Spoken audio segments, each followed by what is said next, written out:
ورحمة الله وبركاته. السلام عليكم وسلام. عليكم السلام ورحمة الله. እሱ ማታ ኡስታዝ ቤት የሆነ ጥያቄ ስጠይቅ ሰምቼ እና መልሱ ብዙም እንትን አላለኝም እና ስለ እሱ ማወቅ ፈልጌ ነው። ቁርአን ላይ ጅኖች እና ሰዎች የተፈጠሩት አላህ ሱብሓነሁ ወተዓላ ለማምለክ ነው ይላልና እሱ ላይ ጥያቄ ምንድን ነው? ልጁ የጠየቀው ምንድን ነው? ጅኖች የብቻቸው ጀነት አላቸው ወይ? የብቻቸውስ መልእክተኛ አላቸው ወይ? እንደዚሁም ደግሞ የመለኮታዊ መጽሐፍ አላቸው ወይ ብሎ ነው የጠየቀው እና የዚህ መልስ ነበር ፈለኩት። ጅኖች ከጅኖች ነቢይ አለ ወይ? ላ የለም። አላህ ሱብሓነሁ ወተዓላ በቁርአን ላይ ወማ አርሰልና ሚን ቀብሊከ ኢላ ሪጃለን ኑሒ ኢለይሂም እያለ ይናገራል። ከአንተ በፊት መልእክተኞችን አላኩም ልክ እንደናንተ ወንድ የሆነ ቢሆን እንጂ ይላል። እዚህ ቦታ ላይ ሴትን ሳይሆን ወንድን ለማለት ነው የሚል ትርጓሜ ቢኖረውም ልክ እንደነሱ እንደ ሰዎች አይነት እንደሆኑ ሌላ ቦታ ላይ አላህ ተናግሯል። ለምሳሌ ለሙሳ አለይሂ ሰላም ጅኖችን ያውቁታል። ሙሳን አለይሂ ሰላም ለእነርሱ የተላከው ሙሳ ነበረ ለጅኖች ገብታችኋል። ያ ቀውመና ኢና ሰሚዕና ኪታበን ኡንዚለ ሚን ባዕድ ሙሳ ይላሉ ሱረቱል አሕቃፍ ላይ መጨረሻ ገጽ ላይ ታገኛላችሁ። ህዝቦቻችን ሆይ እኛ ከሙሳ በኋላ ይህን መጽሐፍ ቁርአንን ሰማን እያሉ እንደመሰከሩና እንደተናገሩ ይነግረናል። ገብታችኋል። ስለዚህ ሙሳን ማወቃቸው ሙሳ ለእነርሱ መላኩን ያሳየናል። ስለዚህ የሚላከው ለነቢያቶች ማነው? ለጅኖችም ሆነ ለሰዎች የሰው ነቢያት ናቸው። እነዚያን ይሰማሉ፣ ያዳምጣሉ፣ ይከተላሉ። لكن سورة الجن قل أوحي إلي أنه استمع نفر من الجن فقالوا إنا سمعنا قرآنا عجبا يهدي إلى الرشد فآمنا به ولن نشرك بربنا أحدا وأنه تعالى جد ربنا ما اتخذ صاحبة ولا ولدا. اسكم جرش أدرس በነቢይ ሰለላሁ ዐለይሂ ወሰለም ላይ በተወረደው አምነው እንደነበር እሱንም ይገልጽልናል። ገብታችኋል? እሱንም ይገልጽልናል እና ነቢያችን ሰለላሁ ዐለይሂ ወሰለምን የመሰሉ ናቸው ቀደምት ነቢያቶች ሁላቸው የነበሩ ከሰዎች የሆኑ መልእክተኞች እንጂ ከጅኖች አይደለም።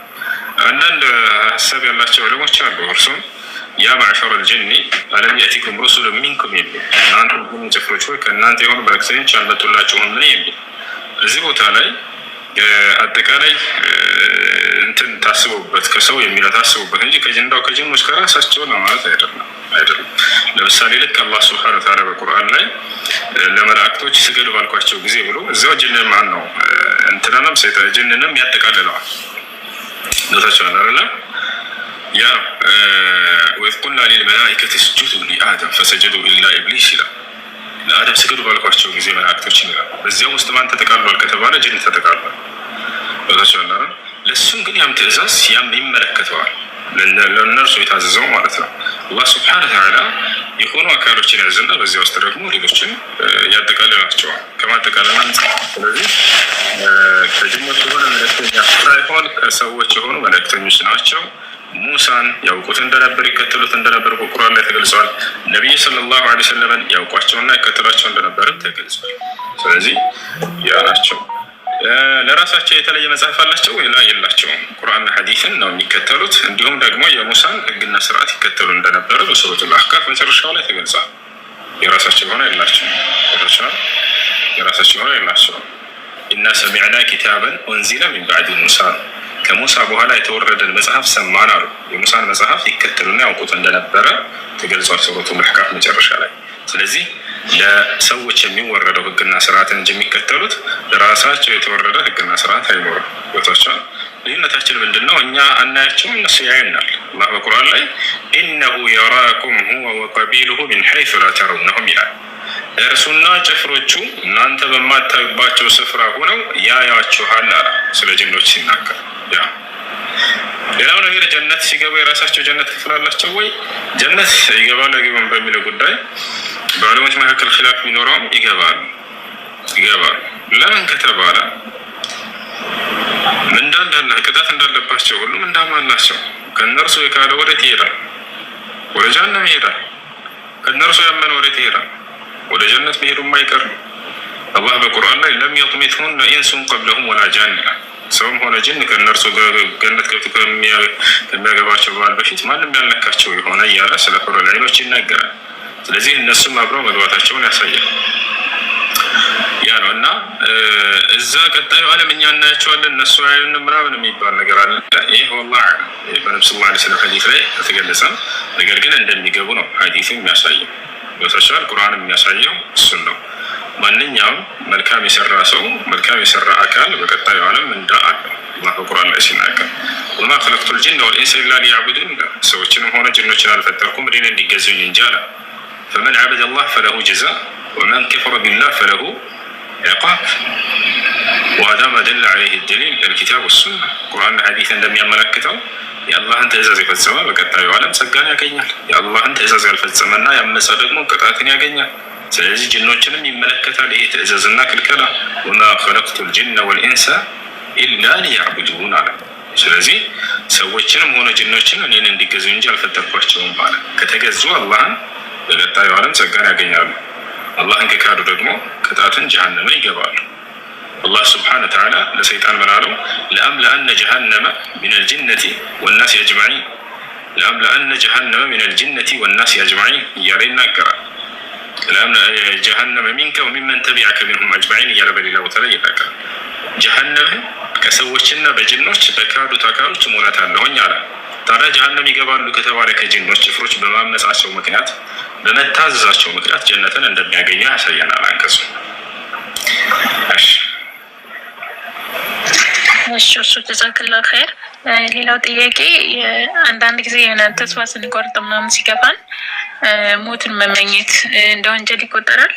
ቃለ ነቢይ ሰለላሁ ዐለይሂ ወሰለም ላ የተመነየነ አሐዱኩም አልመውት ሊዱርን ነዘለ ቢሂ ፈኢን ካነ ላቡደ ፈልየቁል አላሁመ ኢን ካነት ልሐያቱ ኸይረን ሊ ፈአሕይኒ ወኢን ካነት ልወፋቱ ኸይረን ሊ ፈተወፈኒ። ነቢያችን ሰለላሁ ዐለይሂ ወሰለም ምን አሉ? ከእናንተ መካከል አንዳችሁ ለደረሰበት አደጋ ምክንያት ብሎ ሞትን እንዳይመኝ አሉ። ነገር ግን ከመመኘት ምንም ቅሮት የለኝም ካለ ሰውየው እንዲህ ብሎ ዱዓ ያድርጋሉ። አምላክ ያላህ ሆይ ለእኔ በህይወት መኖሪ መልካም ከሆነ አኑረኝ፣ ለእኔ ደግሞ መሞቴ አሁን መልካም ከሆነ ግደለኝ ብሎ ዱዓ ያድርጋሉ። ያቸው ይህ ነው። ከመጀመሪያው አደጋ መድረሱ በእናንተ ላይ ሞትን እንድትመኙ ሊያደርጋችሁ አይገባም። ዛሬ አጥታችሁ ከሆነ ነገ ማግኘት አለ። ዛሬ አግኝታችሁ ከሆነ ነገ ማጣት አለ ብላችሁ አስቡ። ዛሬ ደብራችሁ ከሆነ ነገ ደስታ አለ። ዛሬ ደስታ ካለ ነገ ሊደብራችሁ ይችላል። ዛሬ ደስ ብላችሁ ከሆነ ነገ ሊከፋችሁ ይችላል። ዛሬ ከፍቷችሁ ከሆነ ነገ ደስታ አይኖርም። ስለዚህ ይህች ዓለም እንዲህ እየተገለባበጠችብን የምንኖርባት ዓለም ነች። ሙሉ ደስታ ያለው የት ነው ከተባለ ጀነት ውስጥ ነው። የሰው ልጅ ምድር ላይ እስካለ ድረስ በቃ የሆነ ላጣ እችላለሁ ብለህ ጠብቅ። ሁሌ ደስታ ያለው እዚህ ዓለም ላይ ወቲልከ ልአያሙ ኑዳዊሉሃ በይነ ናስ፣ ይችን ዓለም በሰዎች ላይ ገለባበጣታለሁ ብሏል። በታቻ አንዴ ማግኘት፣ አንዴ ማጣት፣ አንዴ ማደሰት፣ አንዴ መከፋት ያለ ነው። ጠንካራ መሆን ያለባቸው ጠንካራ ሆናቸው አሳልፉ። እዚህ ዓለም ላይ ኢስላም መስከርላቸው ድረስ ሁሉ ነገር እንዳላቸው አስቡ። ሁሉ ነገር እንዳላችሁ እመኑ። የፈለገ ነገር ብታጣ ሌላው ምድራዊ ጸጋ ጠፊ ነው፣ አላቂ ነው። ለምን አጣሁት ብለህ እንዳይከፋ፣ ለምን አገኘሁት ብለህ ከልክ በላይ እንዳትደሰት። ከልክ በላይ መደሰት ያለብህ ነገር ካለ እዚህ ዓለም ላይ ኢስላምን ስለሰጠህ ነው። እርሱን እንድታውቀውና እንድታመልከው የተዘረጋለህ ብቸኛው መለኮታዊ ሃይማኖት ኢስላም ነው። ነቢያቶች ሁሉ የኖሩበት ነው። ነቢያቶች ሁሉ የሰበኩት ነው። ነቢያቶች ሁሉ የደስታ ምንጫቸው የነበረው ዲን ነው እሱ። ዩሱፍ ዓለይሂ ሰላም እስር ቤት ውስጥ ገብቶ ያ ሁሉ ግፍና መከራ በደል ደርሶበት እስር ቤት ገብቶ እኔ ትልቅ ጸጋ አለ ከኔ ዘንድ እያለ በኢስላሙ በጣም ይኮራ ነበር። ያዛቸዋል ምን ይላል ዩሱፍ ዓለይሂ ሰላም? እስር ቤት ውስጥ ተወግሮ ተወንጅሎ ያላደረገውን አድርገሃል ተብሎ በንጉስ ሚስት ላይ ከወንድሞቹ ዘንድ በባርነት ተሽጦ ያ ሁሉ ግፍና መከራ ደርሶበት እስር ቤት ገባ። እስር ቤት ሲገባ ጊዜ ወተበዕት ሚለተ አባኢ ኢብራሂም ወኢስሐቅ ወያዕቁብ ማ ካነ ለና አን ኑሽሪከ ቢላሂ ሚን ሸይ ዛሊከ ሚን ፈድሊላሂ ዐለይና ይላል። የአባቶችን የኢብራሂምን የኢስሐቅን የያዕቁብን መንገድ ተከትያለሁኝ አለ። ያ መንገዳቸው ምንድን ነበር ከተባለ ቀጥሎ ገለጸው።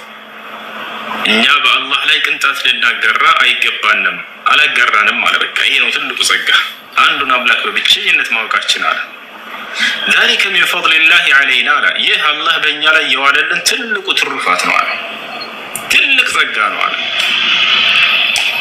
إذا كان عندك التوحيد فأنت على نعمة عظيمة. أنت توحيد كله بتلك سنقرينا. أنت توحيد كلله بشرك لي الله بمكار لي بالله لي بمقارات لي كون كدقمو أنت تلك كسرة وسطنا يا نبي أتوشتلك ودستاتشو ይሄ ነገር ስላላቸው ነበር ወዳቸው ጎድሎብኛል ምንም ነገር አላለም። እስር ቤት ውስጥ ነው ያለ ማለት ነው። ሁሉ ነገር አለኝ ይላቸው ነበር። እስር ቤት ውስጥ ላሉ ሰዎች ተስፋ ይሰጣቸው ነበር። እኔ ግን በአላህ ትልቅ የሆነ ሊጸጋል ይላቸዋል። እነርሱ የሌላቸው እዛ እስር ቤት ውስጥ ያሉት ሁሉ ወዓለ الناس አለ ከዛ በኋላ በሰዎችም ላይ ይህን ጸጋ ወርዶላቸዋል። ወላኪን አክተር الناس لا يشكرون ነገር ግን አብዛኞቹ ሰዎች ይህን ጸጋ ያመሰግኑም አለ። እስኪ ዘወር ብላችሁ አይታችኋል ራሳችሁ። ትልቅ ጸጋ አላህ ሰጥቶኛል እኮ ኢስላምን በሉ። ከጎናችሁ ሰዎች ለፍጥረታት ይሰግዳሉ፣ ያመልካሉ፣ ያጎለብሳሉ፣ ያጎበድዳሉ። እናንተ ግን ለዚያ ሁሉ ለፈጠረና ላስገኘ ነብያት ሁሉ ሲሰግዱለት ለነበረ ለአንዱ አምላክ ትሰግዳላችሁ። ከዚህ የበለጠ ጸጋ የለም። የፈለገ አደጋ ቢደርስብህ እኔ እኮ ኢስላም አለኝ በልና በዚያ ተጽናና። ትልቅ መጽናኛችሁ ነው ኢስላም። ትልቅ ደስታችሁ ነው፣ ትልቅ ስኬታችሁ ነው። በሁለቱም ዓለም ከአምላክ ከአላህ ዘንድ ስኬታማ የምትሆንበትን መንገድ ይዘሃልና ሁሌ ደስተኛ ልትሆን ይገባል። በዚህ ሁሌ አላህ ልታመሰግን ይገባል። ነቢያቶች ይህን ስለሰጣቸው አላህን በጣም ያመሰግኑት ነበር፣ በጣም ያመሰግኑታል። ወአሕመዱሁም ሊረቢህ ስብሓነሁ ወተዓላ ወካነ ነቢዩና ዓለይሂ ሰላቱ ወሰላም። ከሁላቸውም በላይ ደግሞ አላህን በዚህ የሚያመሰግነው ነቢ ሰለላሁ ዓለይሂ ወሰለም ነበሩ። ወሊዛሊከ ሱሚየ ቢአሕመድ። ለዚህ ነው አሕመድ የተባሉት። ከማንም በላይ ፈጣሪውን ያመሰገነ ማለት ነው። ሙንዙ አን ኸለቀ አላሁ ሰማዋት ወልአርድ ኢላ ቂያም ሰዓ። አላህ ሰማይና ምድርን ከፈጠረ እስከ ዓለም ፍጻሜ ድረስ እንደ ነቢዩ ሰለላሁ ዐለይሂ ወሰለም አላህን ያመሰገነ የለም፣ ማንም የለም። እስከ ዛሬ የለም ነበር፣ ወደፊትም አይኖርም። እዚህ ነው ነቢዩላህ ዒሳ ዐለይሂ ሰላም ከእርሱ በኋላ ስለሚመጣው ነቢይ አሕመድ ብሎ የገለጻቸው። ከማንም በላይ ፈጣሪውን ያመሰገነ ሰው ይመጣል ወደፊት ብሏቸዋል። አልሐምዱሊላህ አለዚ ጀዐለና ሚን ኡመቲ ዐለይሂ ሰላቱ ወሰላም። እሺ ጥያቄ አለ ቀጥታ።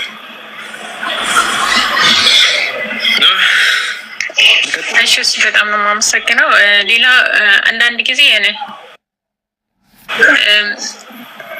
ሰዎች ሲበድሉን ምናምን ያለ ስራችንም አንዳንድ ጊዜ ያለ ስራችን ስም ሲሰጡን ምናምን እናለቅሳለን እና ማለት የሆነ ቁርአን መቅራት ሰላት መስገድ ሁሉ እስከሚያቅተን ድረስ ማለት ነው።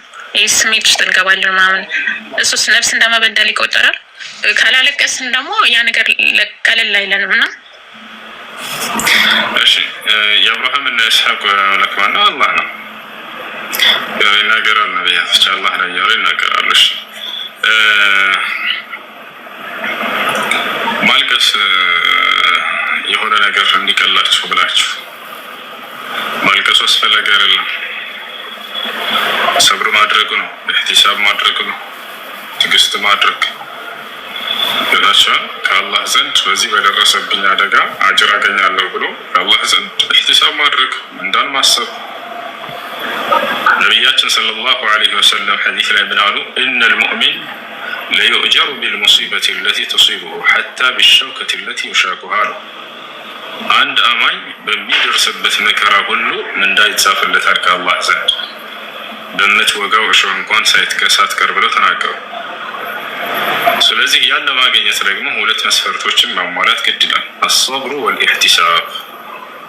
አንደኛ ትዕግስት ማድረግ ያኒ አደሙ ተጀዙዕ ያን አለማማረር ያንን አለማማረር ወታቻለ። ስለዚህ ከአላህ ዘንድ ምንዳን ተስፋ ማድረግ እነዚህ ሁለት ግድ ይላሉ። ያ እሺ። ነገር ግን ሰውየው በደረሰበት ምክንያት ሳያስበው ሊያለቅስ ይችላል። በዛ ይወቀሳል ወይ አይወቀስም? ነቢያችን ሰለላሁ ዐለይሂ ወሰለም ራሳቸው ልጃቸው በሞተ ጊዜ እንባቸው ወርዷል። ነቢያችን ሰለላሁ ዐለይሂ ወሰለም ያለቀሱባቸው ጊዜያቶች አሉ። አንደኛ ልጃቸው ኢብራሂም ሲሞት አልቅሰዋል። በካ ረሱሉላህ ሰለላሁ ዐለይሂ ወሰለም የውመ ማተ ኢብራሂም ፈቂለ ለሁ አተብኪ አንተ በዕዲ ያ ረሱለላህ ፈቃል ኢነ አልቀልበ ለየሕዘን ወኢነ አልዐይነ ለየድመዕ ወኢና ዐላ ፊራቅ ኢብራሂም ለመሕዙኑን። ነቢያችን ሰለላሁ ዐለይሂ ወሰለም ልጃቸው ኢብራሂም በሞተ ጊዜ አለቀሱ። እንዴ እርሶም ያለቅሳሉ እንዴ ተብለው ሲጠየቁ ነቢያችን ሰለላሁ ዐለይሂ ወሰለም ምን አሉ? ልብ ታዝናለች፣ አይንም ታነባለች። ልጄ ኢብራሂም ስለተለየኝ ያዝኛለሁኝ አሉ። ሌላው ነቢያችን ሰለላሁ ዐለይሂ ወሰለም ኸዲጃ በሞተች ጊዜ፣ ሐምዛ በሞተ ጊዜ፣ ልክ እንዲሁ ደግሞ ቁርአን በሚቀሩ ጊዜ እነዚህ ያለቀሱባቸው ጊዜያቶች ናቸው። ቁርአን ሲቀሩ ሁሌ ያለቅሱ ነበር። ልክ እንዲሁ ሰሓቦች ሲቀሩ ከሰሙ ያለቅሳሉ። አብዱላህ ብን መስዑድ ቁርአንን ሲቀራ ጊዜ አልቅሰዋል። አብዱላህ ብን መስዑድ ሲናገር ምን አለ? ቃለ ሊየ ነቢይ ሰለላሁ ዐለይሂ ወሰለም የውመን ሚነል አያም እቅረእ ዐለየ አልቁርአን فقلت له أقرأ عليك وعليك أنزل يا رسول الله فقال النبي صلى الله عليه وسلم إني أحب أن أسمعه من غيري فبدأت أقرأ له من بداية سورة النساء حتى إذا بلغت إلى قوله سبحانه وتعالى فكيف إذا جئنا من كل أمة بشهيد وجئنا بك على هؤلاء شهيدا قال لي النبي صلى الله عليه وسلم حسبك الآن فرفعت عيناي إلى عين رسول الله صلى الله عليه وسلم فإذا عيناه تذرفان አብዱላህ ብን መስዑድ ሲናገር ምን አለ? የአላህ መልእክተኛ ነቢዩ ሰለላሁ ዐለይሂ ወሰለም ከዕለታት አንድ ቀን ቁርአን ቅራልኝ አሉኝ። ይህም መቅራት እኔም በእርሱ ላይ ይቀራሉ እርሱ ላይ ወርዶ ሳለ እንዴት እኔ ለእርሱ እቀራለሁኝ ብዬ ጠየቅኳቸው አለ። እንግዲህ ነቢ ሰለላሁ ዐለይሂ ወሰለም ዝቅ ብለው ተማሪዎቻቸውን ቅሩ እያሉ ሰሃቦቻቸውን ያዳምጧቸው ነበር። وهذا من تمام تواضعه عليه الصلاة والسلام ነቢ ሰለላሁ ዐለይሂ ወሰለም በጣም ከመተናነሳቸው የተነሳ ነው። ይሄ አያችሁ፣ ከሌሎች ቁጭ ብለው ከተናናሽ ልጆች ከተማሪዎቻቸው መስማት ደስ ይላቸው ነበር። ከዚያ በኋላ ኢኒ ኡሒቡ አን አስመዐሁ ሚን ገይሪ አሉት። እኔ ከሌሎች ስሰማው በጣም እደሰታለሁ እንቅራለኝ አሉት። ፈበደእቱ አቅረኡ ሚን ቢዳየት ሱረት ኒሳ ከሱረት ኒሳ መጀመሪያ መቅራት ጀመርኩኝ አለ። እየቀራ ልክ ፈከይፈ ኢዛ ጂእና ሚን ኩሊ ኡመትን ቢሸሂድ ወጂእና ቢከ ዐላ ሃኡላኢ ሸሂድ የሚለው አንቀጽ ላይ ስደርስ ሐስቡከ አልአን አሉኝ፣ አሁን በቃ አሉኝ አለ። የዚያን ጊዜም አይኖችን ወደ አይናቸው ከፍ አድርጌ ስመለከት አይናቸው እያነባች ነበር አሉ። በጣም እያለቀሱ ነበር። እና ነቢይ ሰለላሁ ዐለይሂ ወሰለም ያለቀሱባቸው ጊዜያቶች እነዚህ ናቸው። ሌላኛው ያለቀሱበት ጊዜ መቼ ነው? ለኡመቶቻቸው ብለው ያለቅሱ ነበር። በጣም ይወዱናል፣ በጣም ያፈቅሩናል። በጣም ይህን አላህ ራሱ ነው የመሰከረው። ሐሪሱን ዐለይኩም ይላል። በጣም የሚሳሳላችሁ ነቢይ ነው የላኩላችሁ ይላል። ቢልሙእሚኒን ረኡፍ ረሒም በምእመናን ላይ በተለይ እጅግ በጣም ሩህሩህና አዛኝ የሆነ ነቢይ ነው ብሎ ገልጿቸዋል። ከዕለታት አንድ ቀን ነቢያችን ሰለላሁ ዐለይሂ ወሰለም ቁጭ ብለው ከሰሓቦቻቸው ጋር ሳሉ በቃ አለቀሱ። ወዲያው ጅብሪል ዐለይሂ ሰላም ከአላህ ዘንድ ተልኮ መጣ። መልአኩ ገብርኤል ሂድና ሙሐመድን አለው መልአኩ አላህ ሱብሓነሁ ወተዓላ ለጅብሪል በምን ምክንያት እንደሚያለቅስ አውቃለሁኝ፣ ለምንድን ነው የምታለቅሰው ብሎ ጌታ ግን ጠይቀዋል ብላ ጠይቀው ብሎ ላከው። ጅብሪል ዐለይሂ ሰላም መጣ። ጌታ ስለ ሁሉም ነገር ያውቃል ስለምታለቅስበት ምክንያት፣ ግን ለምንድን ነው የምታለቅሰው ተብለሃል አላቸው። ስለ ኡመቶቼ ነው ብለው ተነገሩት የነቢያችን ሰለላሁ ዐለይሂ ወሰለም ለጅብሪል። ከዛ ጅብሪል ይህን መልስ ይዞ ሄዳል። እያለቀስኩ ያለሁት ስለ ኡመቶቼ ነው። መጨረሻ ላይ ጅብሪል ዐለይሂ ሰላምን አላህ ምን አለው? ቁል ሊሙሐመድ ኢና ሰኑርዲከ ፊ ኡመቲከ ወላ ኑሲአከ አበደን። ጅብሪል ሆይ ሂድና ለሙሐመድ እንዲህ በለው፣ እኔ ስለ ትውልዶችህ አስደስትሃለሁኝ፣ እንድትከፋ ላደርግህም፣ አብሽር የትንሣኤ ቀን አለው። ለዚህም ነው ነቢ ሰለላሁ ዐለይሂ ወሰለም አብዛኛው የጀነት ነዋሪ የኔ ትውልድ ነው ብለው ተናገሩ። አልጀና 120 صفوف 80 من هذه الأمة و40 من الأمم السابقة። ነቢያችን ሰለላሁ ዐለይሂ ወሰለም ምን አሉ? ገነት 120 መስመር ነች አሉ። በመስመር እየገለጻት ነው። 80ው መስመር ከእኔ ትውልድ ብቻ ነው አሉ። 40ው ደግሞ ካለፉ ትውልዶች ብለው ተናገሩ። አስቡ፣ ከኛ በፊት 69 ኡመቶች ትውልዶች አልፈዋል። እኛ 70ኛ ትውልድ ነው። ከዚያ ሁሉ እንግዲህ አብዛኛው የጀነት ነዋሪ የነቢ ሰለላሁ ዐለይሂ ወሰለም ትውልድ እንደሆነ ተናግረዋል ማለት ነው። እና አላህ ምን አላቸው? እኔ ስለ ትውልዶችህ አስደስታለሁኝ፣ እንድትከፋ አላደርግህም፣ አብሽር ብለዋል። ነቢዩ ሰለላሁ ዐለይሂ ወሰለም ይሄ ሲባሉ ጊዜ ማልቀሳቸውን አቋረጡ። ይሄ ነው ስለ ጀሃነም የሚናገር አንቀጽ ባዩ ቁጥር ለትውልዳቸው ያለቅሱ ነበር። ስለ ጀነት የሚናገር አንቀጽ ባዩ ቁጥር ለትውልዳቸው ተስፋ ያደርጉ ነበር። ሁሉ የሚያስቡት ስለ ትውልዳቸው ነው። የሚገርማቸው ሁሉም ነቢያት ተቀባይነት ያለው ዱዓ ጸሎት ተሰጡ። ደስ ያላቸውን ጠይቁ ላድርግላቸው አላቸው አላህ። ሁሉም ነቢይ አድርጎ እዚህ ሂዷል አሉ ነቢ ሰለላሁ ዐለይሂ ወሰለም ሐዲስ ላይ ሲናገሩ ኢነ ሊኩሊ ነቢይን ዳዕወቱን ሙስተጃባ። ነቢያችን ሰለላሁ ዐለይሂ ወሰለም ምን አሉ? ኢነ ሊኩሊ ነቢይን ዳዕወቱን ሙስተጃባ፣ ለእያንዳንዱ ነቢይ ተቀባይነት ያለው ዱዓ አለው አሉ ነቢያችን ሰለላሁ ዐለይሂ ወሰለም። ወኩሉሁም ቀድ ደዐው ቢህ፣ ሁላቸውም ዱዓ አድርገው ሂደዋል። ሁላቸውም የሚፈልጉትን ጠይቀው ሂደዋል። ኢላ አና፣ እኔ ሲቀር አሉ ፈኢኒ ቀድ እደኸርቱሃ ሊኡመቲ ሸፋዓተን የውመል ቂያማ፣ እኔ ግን ለትውልዶቼ የትንሣኤ ቀን ምልጃ ትሆንልኝ ዘንድ አዘግጅቻታለሁኝ አሉ። አያቸው፣ እዚህ አድርገው መሄድ ይችሉ ነበር፣ ግን የትንሣኤ ቀን ለትውልዶቼ ምልጃ እንድትሆንልኝ ተውኳት። ለዚህም ነው የትንሣኤ ቀን የቂያማ ቀን አላህ ስብሓነ ወተዓላ ነቢዩ ሰለላሁ ዐለይሂ ወሰለምን የምትፈልገውን ጠይቅ ይለኛል የዛኔ ማለ። አያቸው፣ ነቢያችን ሰለላሁ ዐለይሂ ወሰለም